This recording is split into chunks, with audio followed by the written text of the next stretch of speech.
I am creating a landing page brief for a new freelance position that we need to hire for. They screw you over, you have to get it back.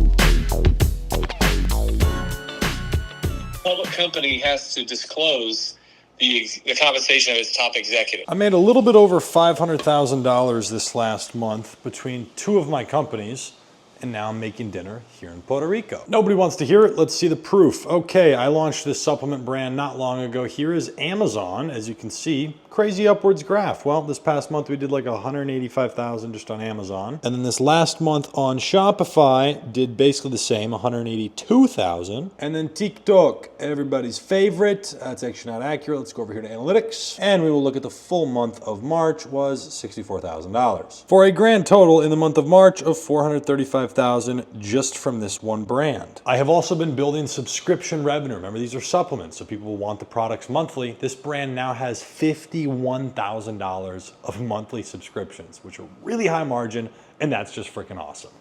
Quick celebration dance. Let me start off by saying there's no rules in this life, just social norms. Most of those are fake and they change between cultures, so they're not really real. Now, I moved down to Puerto Rico in December of 2020. After the world was going crazy, I just bought like a dream house back home in the States. 6 months later, packed up my stuff, dipped, went down to the island.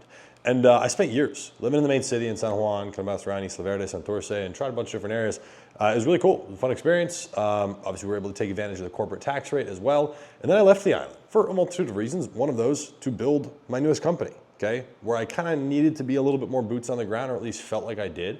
It's a supplement brand. That's the one I've just been showing you with the numbers. Very grateful for the growth, even though it's been very slow in the beginning. But working with the manufacturing, which was in Arizona as well, where I come from. And really being there, I actually packaged the first few thousand orders myself. And so as I started to get this business off the ground, I did a lot of travels during that time, spent many months in Europe and Asia, and built that business. And now to the point where I'm not needed, at least like physically, right? And so I'm back to kind of traveling, doing my thing. And now I'm back down here in Puerto Rico for a 1-week visit. And I'll tell you something, I have been looking for a change from Arizona. Sometimes you gotta move, and when you're young, I think you gotta prioritize being in the right environment, paying to do that, networking with the right people. And I was looking at a couple different locations, Miami being one of them, and Puerto Rico. Now, not just Puerto Rico, specifically this neighborhood that I'm in Dorado, Dorado Beach. And it's interesting because I see a lot of people who want to look like they're entrepreneurs moving to Miami. Miami's expensive, but it's trash.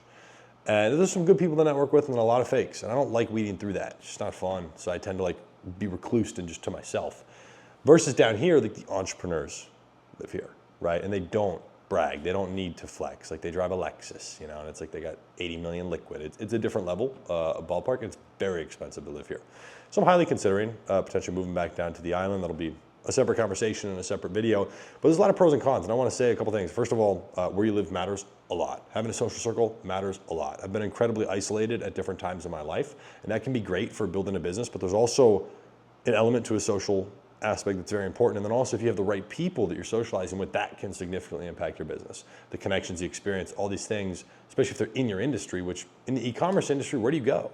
Dubai's got a little hub of e-commerce people, sure, check that out. Miami is definitely the most condensed place of that. Austin, Texas, so there's a couple big cities that have it, but it's something you gotta look for. So, pivoting back to this e-commerce brand that I've been building, I've been documenting this a little bit here on YouTube. I've been building it live in front of my coaching group. I don't work with people one-on-one really. It's a small group setting. It's application maybe somewhere down below. I don't know, I'm super removed from that, so you can find it, my team will handle it. But I work with people inside there, and literally what I do is just build the brand live. So they've watched me build this from when we were doing like $11,000 a month on TikTok Shop with 0 in ads, to now this last month, we closed out the month at $435,000 in revenue, and we broke right at the end of the month, like roughly the range where we have $50,000 a month worth of subscription revenue. Wild, wild. Very grateful for that, and it's just on an absolute tear. So the goal this year is to get that to about $2 million a month. The biggest bottleneck inside of that is going to be manufacturing, number one, and number two, controlling cost on Meta as we scale. So we just need to at least scale that at break even, because that really builds Amazon for us and kind of pushes subscriptions and the email list and everything else that will really pay off long term. Now, I feel like a lot of people get curious on how this company is actually run. Like, we have 3-4 people internally, most of us are part-time people, right? And myself running it. And then I work a lot with agencies and freelancers, right? So like, I'll bring on a media buyer, not someone I internally trained. They work with one other client, but I have a media buyer who runs all the ads on Meta. I have a media buyer that runs Google. I have a person that runs Amazon. Those aren't internal people. And I do that because then it's technically their job to make you happy, not you controlling, a culture inside of a company and having to manage people, which is not my thing. I like a small, lean team. So I built this very lean, but there are a few positions you'll need. As an e-commerce company rapidly grows, bookkeeping, incredibly important, especially if you want to make sure your taxes are clean, but even more so if you ever plan to exit the business. CRO, conversion rate optimization. Haven't decided yet, haven't started interviewing enough people to know if we want to go the agency route. There are people you can kind of freelance hire whose job is CRO and handling all that. Split testing things, data-driven decisions, trying different landing pages, different numbers, different product price points, subscription price points. There's 1,000 different things to split test. Headlines, landing pages, whatever. I need somebody who lives and breathes data. If that's you, hit me up on Instagram. And you're experienced, millions of dollars in proof. That's one person that we're going to need. The bookkeeper's another, and we'll slowly need to fill out a team. So it's fun as it starts to grow. It's just growing pains. And then I want to bring up something that nobody talks about, but I talk about it, especially in front of my coaching group and all that, is cash flow. You run a drop shipping business doing these numbers, you liquid. The Lambo's already there, baby. When you're running something where you have inventory, a little less so. You're running something where you're doing US-based manufacturing and it has lead times, even less so, okay? Now, this business is at the point where money's flowing fast. But when you're selling on a platform like Amazon, and that's one of our biggest sales channels, right? It's like Tide, it's like 40% of our sales. You need 2 months of future projected growth inventory there, plus like a month of inventory worth in transit. So it's a lot of inventory there, and then other stuff plus lead times. You could be projecting, a good 4 months out. So it's a lot of cash, but you're projecting based on future growth to some degree. So it becomes a lot of cash that's tied up in inventory. So I have not taken a penny out of this business. I don't plan on it anytime soon. I'm sure there will be surplus that I can take some sort of distribution later this year. I actually did add a $100,000, technically an LOC, line of credit to the business for my own money to continue scaling more inventory. We had the money, it was just on hold between all the platforms, right? Didn't need that. You could grow at the pace of the business, probably wouldn't have affected anything, so you could work with manufacturer. But that's part of it, is understanding the cash flow. Like, you start a real e-commerce brand, you're not sucking cash out of it month 3, month 6. That's just not a thing. Like, you're getting, for sure, 6 to 12 months into it before it not only is available, but it would make sense to do. You don't want to hurt the business and stunt the business in exchange for a trip to Miami to hang out in Brickell, Like, it doesn't make a lot of sense. And I'll show you 2 different things. This is from our school group. So my company has a few different things. School group for $50 a month. We teach people. You get access to a member on my team, myself, group calls, a bunch of different courses. Easiest place to start e-commerce. You also get a free one-on-one call with us, someone on our team. So check that out. School group's easiest place to start. But this is a screenshot from here. This is, with Joseph, this is from a couple weeks ago, but he almost hit $5,000 a day on TikTok Shop. That's insane. We're talking about organic traffic. This is exactly how I built the supplement brand. And I feel like a lot of people don't understand this playbook. I'll put the screenshot up that kind of breaks this down, but this is what I call the flow, okay? And the flow of this is you use TikTok Shop as the launch pad, right? TikTok's the launch pad, and that fuels everything. If you can get it working organically with no money on ads, meaning you yourself are slinging TikTok videos. Yeah, I was making TikTok videos. I didn't outsource it. I could have paid for it. I made millions of dollars invested in stuff. I could do it.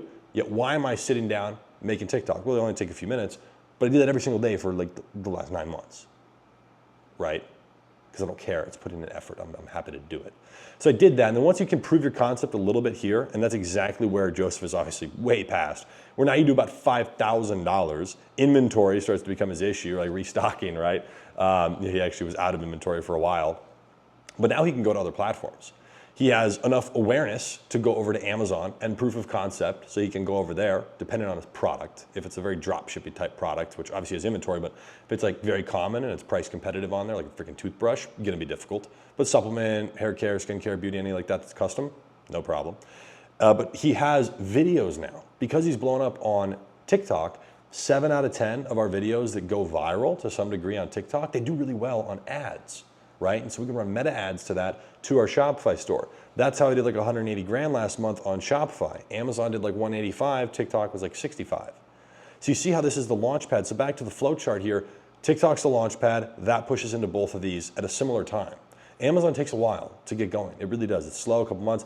But once you build the listing, you get some traction there, you have outside traffic that's pushing it from all these other platforms, that becomes the margin. Amazon will promote the hell out of you if people are searching for you from outside the platform. And that's what this flow chart does. So Amazon's what I call the margin because it's very profitable. And then Shopify is the engine. You don't need as high of a margin, but you're building assets, right? First of all, you're building an email list and text message list. You're building up the brand. You're getting a lot of awareness. You're acquiring customers. And you're also pushing people over to Amazon. So you get a lot of sales there, right? Your efforts on Facebook ads will drive results on Amazon. It's very correlated. So there's just a couple of things to consider, but Joseph's crushing $5,000 a day. And here's that screenshot from him, $4,500. Like, that's amazing.